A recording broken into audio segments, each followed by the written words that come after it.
Circle Part 2. Welcome back. I'm your host, Jenny Ackerman. On this week's Open Boat, we are continuing with our Super Flukers Challenge.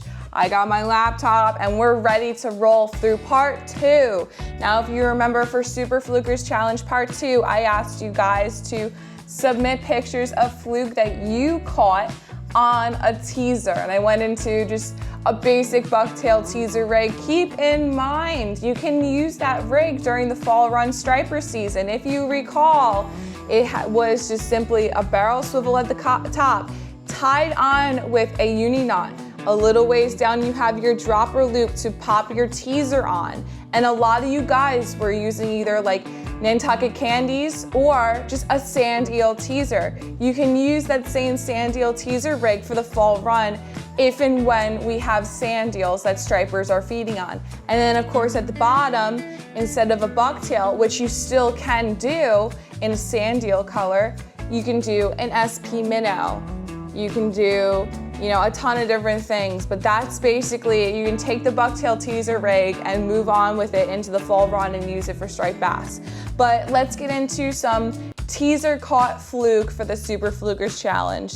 Starting off with Andrew Kim, who caught his first fluke of the season on his teaser. And we have a couple pictures of Andrew here. Of course, the first fluke of the season is always a super exciting one because you're on the board, you're ready to go, you're honed in on a bite and you're ready to catch some more.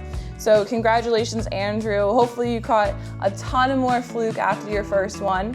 And moving on, we have from the Bayhead Shores Fishing Club, we have good friend Bob with his his teaser fluke caught here, hanging out in the net.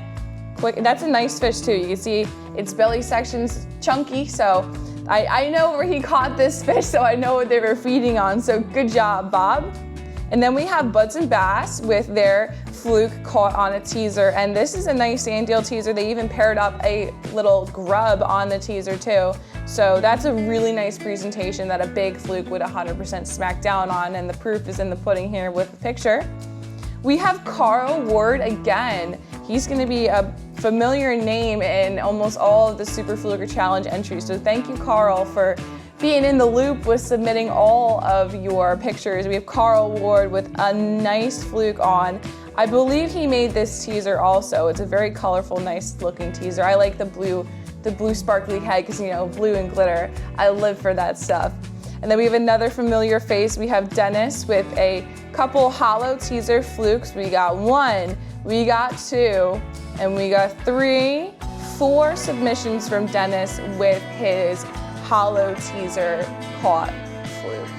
And last but not least, we have Justin Elliott with a fluke.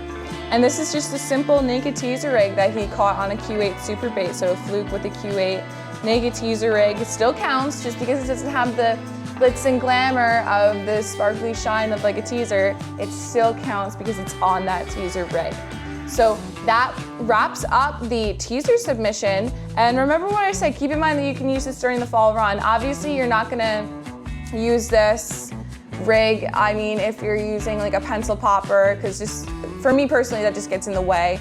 I know some people kind of like using a teaser with a pencil popper, but that's just my personal opinion that I just stick with, barrel swivel, leader, and then have a direct tie of a pencil popper, or I have a TA clip so I can quick switch plugs. But when you have sand eels around, definitely consider using that same teaser rig because it's a universal rig. You can use it for fluke, you can use it for stripers. If you want to go crazy and there's bluefish around and you want to throw something like that, you could double up on bluefish, which is a ferocious frenzy of fun. Say that 5 times fast, I dare you. But that's just something that you could always, keep in your back pocket, save for later. It's a great one to use for everything, basically. So that was part 2 of the Winner Circle, and we are still trucking along here with our submissions. I have so many excellent subscribers sending me in pictures for every single part of the Super Fluker Challenge. So thank you guys. We're gonna continue on to part 3, which is the live bait edition of the Super Flukers Challenge. So stay tuned for next week's Open Boat as we continue on with the Winner Circle.